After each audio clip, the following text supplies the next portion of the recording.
ಅತ್ಯಂತ ಪ್ರಕಾಂಡ ಜ್ಯೋತಿಷಿ ಅಂತಿದ್ದವನೇ ರಾವಣ. ಸೊ ಏನು ಈ ಉದ್ದೇಶ ತಂತ್ರದ ರಹಸ್ಯ?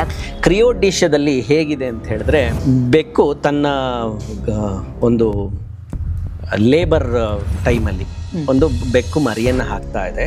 ಆ ಸಮಯದಲ್ಲಿ ಮರಿಯ ಜೊತೆ ಅದರ ಭ್ರೂಣದಲ್ಲಿದ್ದಂತಹ ಶಿಶುವಿನ ಜೊತೆ ಅದರ ಜರೆಯೆಲ್ಲ ಹೊರಗೆ ಬರುತ್ತೆ. ಜರೆಯೆಲ್ಲ ಹೊರಗೆ ಬಂದಾಗ ಅದರಲ್ಲಿ ಒಂದು ಮಾರ್ಜಾಲ ರತ್ನ ಅಂತ ಒಂದಿರುತ್ತೆ.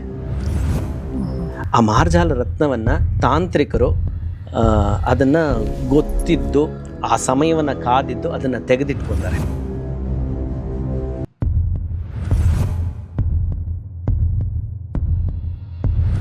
ನಮಸ್ಕರಿಸುವ ಮೂಲಿಕೆ ಅಂತ ಬರುತ್ತೆ. ಈ ರೀತಿ ಕೈ ಈ ರೀತಿ ಮುಚ್ಕೊಂಡು ಇದ್ದ ಹಾಗೆ ನಮಸ್ಕರಿಸ್ತಾ ಇರೋ ಥರ ಕಾಣಿಸುತ್ತೆ. ಅದನ್ನು ಹಾತ ಜೋಡಿ ಅಂತ ಹೇಳ್ತಾರೆ. ಅಂದ್ರೆ ಕೈ ಮುಚ್ಚಿರೋದು ಹಾತ ಜೋಡಿ. ಅದನ್ನ ಮಾಡೋದ್ರಿಂದ ಹಿಪ್ನಾಟೈಸಮ್, ಈಗೇನು ಹೇಳ್ತಾರೆ ಹಿಪ್ನಾಟಿಸಮ್ ಅಂತೆಲ್ಲ ಹೇಳ್ತಾರಲ್ಲ, ವಶೀಕರಣ ವಿದ್ಯೆ, ಆ ವಶೀಕರಣ ವಿದ್ಯೆಗೆ ತುಂಬ ಅಗತ್ಯವಾದಂಥ ವಸ್ತು ಅದು ಮೂಲಿಕೆ. ಅದನ್ನ ಇಟ್ಕೊಂಡು ಜನಾಕರ್ಷಣೆ, ಧನಾಕರ್ಷಣೆ, ಕೀರ್ತಿ ಆಕರ್ಷಣೆ ಏನು ಬೇಕಾದರೂ ಮಾಡ್ಬೋದು.